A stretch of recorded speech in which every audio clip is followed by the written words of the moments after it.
Leurs proches parents et leurs amis qui ont déjà pu les rencontrer sont unanimes. Les 11 opposants politiques à la junte au pouvoir au Mali, remis en liberté provisoire ce jeudi 5 décembre, sont très fatigués mais n'ont pas subi de traitement physique dégradant en détention. Le minibus de fortune à bord duquel les désormais ex-détenus se sont tassés en quittant leur prison de la localité de Kinéroba est arrivé à Bamako après des heures de route environ. Présenté dans la foulée à un juge du tribunal de la commune 5 de la capitale malienne, ils ont pu y prendre connaissance des détails de leur ordonnance de remise en liberté. Non soumis à un contrôle judiciaire, ils sont libres de voyager où bon leur semble. À leur sortie du tribunal, ces derniers ont ensuite brièvement rencontré un ex-premier ministre qui a conduit une médiation. Selon lui, leur libération est également un signe de décrispation politique et rentre dans le cadre de la réconciliation nationale voulue par la junte. Membre d'une plateforme qui réclame aux militaires un retour à l'ordre constitutionnel, les 11 opposants libérés ce jeudi avaient été interpellés au mois de juin alors qu'ils participaient à une réunion politique organisée au domicile privé de l'un d'entre eux. Ils avaient alors été arrêtés pour réunion non autorisée à un moment où les activités des partis étaient interdites, une mesure levée depuis. Tous ont passé plus de 5 mois en prison. Pour la première fois de son histoire, le Togo se dote d'un Sénat.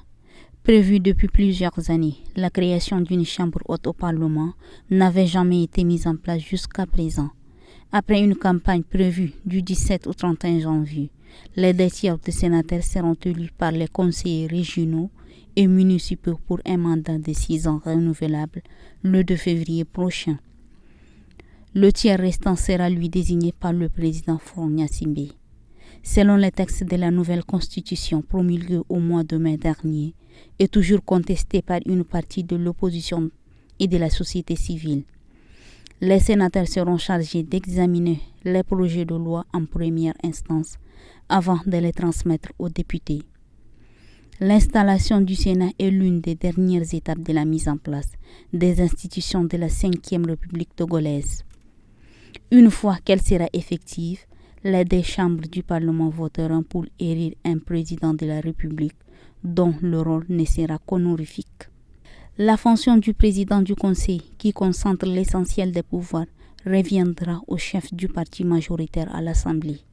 Elle sera donc occupée par l'actuel chef de l'État, Faure Gnassingbé, dont le parti UNIR a remporté 108 de 113 sièges des députés. Selon les résultats officiels des dernières élections législatives qui ont eu lieu au mois d'avril dernier. C'est une image que les Tunisiens n'avaient pas vue depuis des mois. Kais Saied s'adressant à Noureddine Taboubi, le secrétaire général de l'UGTT. Cette centrale syndicale est connue en Tunisie pour son poids dans le jeu politique. Aujourd'hui, l'UGTT est l'un des seuls corps intermédiaires encore debout depuis le coup de force du président Kais Saied le 25 juillet 2021 et le démantèlement de plusieurs institutions démocratiques qui a suivi. Plus discrète depuis plus d'1 an, car elle dit se recentrer sur les bases syndicales et une importante transformation en interne. La centrale est revenue sur le devant de la scène cette semaine après le vote de la nouvelle loi des finances. Noureddine Taboubi s'inquiète d'une législation surtout fiscale qui aura des conséquences sociales selon ses mots. Face à lui, ce jeudi, Kais Saied a assuré vouloir revoir le code du travail pour répondre aux aspirations des Tunisiens tout en déclarant vouloir travailler ensemble pour mettre en place une révolution législative et rompre avec les solutions de rafistolage. Le président du pays a également appelé à l'unité nationale. Des mots écoutés attentivement par le leader syndicaliste, peu loquace dans l'extrait vidéo publié sur la page Facebook de la présidence.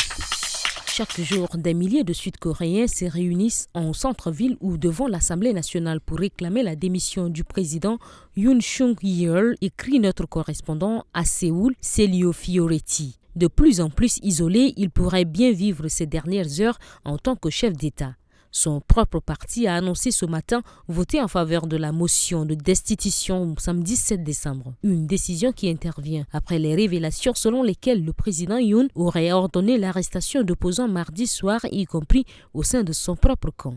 Si cette motion est approuvée, M. Yoon sera suspendu de ses fonctions en attendant la validation de sa destitution par la Cour constitutionnelle. Si les juges donnent leur feu vert, une nouvelle élection présidentielle aura lieu sous 60 jours, signale l'AFP. L'intérim sera alors assuré par le Premier ministre Yang Duck-soo. Yoon, qui a disparu de la scène politique depuis mercredi matin, est par ailleurs visé par une enquête policière pour rébellion. Cette manifestante attend avec impatience le verdict du vote de demain. Pour samedi, je pense que tout le monde ici n'attend qu'une chose, et moi aussi, que le régime de Yoon Suk Yeol s'effondre et qu'il démissionne. C'est la seule solution à cette crise. Des rumeurs circulent sur un possible retour de la loi martiale pour bloquer le vote de la destitution.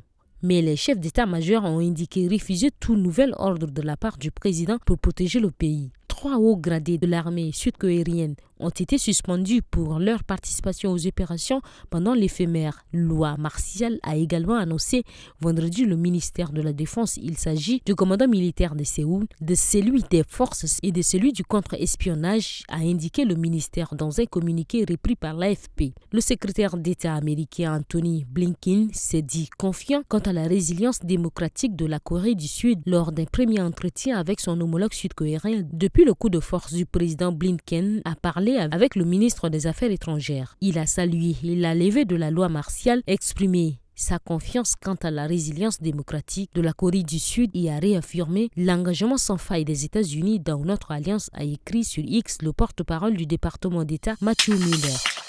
La diplomatie russe a annoncé jeudi 5 décembre la fermeture du consulat polonais à Saint-Pétersbourg en réponse à celle décidée par Varsovie du consulat russe à Poznan après avoir accusé Moscou de tentative de sabotage. En réponse à la fermeture, le 30 novembre, du consulat général de la Russie à Poznan, la partie russe retire à partir de 10 janvier 2025 son consentement au fonctionnement du consulat général de Pologne à Saint-Pétersbourg, a fait savoir le ministère russe des Affaires étrangères dans un communiqué, précisant également que 3 de ses diplomates étaient déclarés persona non grata et devront quitter la Russie. Et si elles affirment accueillir cette annonce avec dignité et indifférence en raison de son caractère prévisible, les autorités polonaises jugent en revanche irrécevables les arguments avancés par Moscou pour justifier la mesure. La Russie n'a pas le droit de renchérir à la fermeture du consulat russe à Poznan, qui était une réponse à des actes de sabotage en Pologne et dans certains pays alliés. Des actes qui s'apparentent à des crimes qui, grâce à d'heureuses coïncidences, n'ont pas encore fait de victimes. Mais tout le monde sait à quoi s'en tenir avec la Russie, a déclaré le ministre polonais des Affaires étrangères Radosław Sikorski. Ce nouvel incident diplomatique intervient alors que les relations entre les deux pays se sont extrêmement tendues avec le déclenchement de la guerre en Ukraine. Depuis 2 ans, Moscou dénonce des gestes d'hostilité de la Pologne à son égard quand, en face, Varsovie accuse la Russie d'espionnage et de cyberattaques à répétition. Grand allié de Kiev, la Pologne plaide par ailleurs auprès de ses alliés européens pour qu'une réponse ferme soit apportée à l'impérialisme russe par crainte d'être sa prochaine cible si Kiev venait à tomber.